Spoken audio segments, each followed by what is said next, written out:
এই পেটটা একটু বেশি গোল না? তুই তো ফল গোলই হবে। কিন্তু না, কমলা সিদ্ধান্ত নিল সে জিমে যাবে। আপনি মেম্বার হতে চান? হ্যাঁ, আমাকে সিক্স প্যাক বানান। আপনি তো আগেই রাউন্ড প্যাক। ভাই জিমে কি চেয়ার নাই? এইটা এত ভারী কেন? ওটা তো 2 কেজি।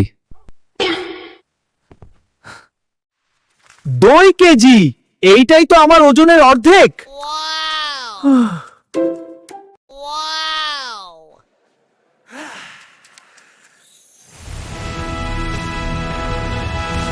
বাস্তবে সে বাসায় ফিরে 3 গ্লাস জুস খেয়ে ঘুম দিল। ঘুমানোর আগে বলে,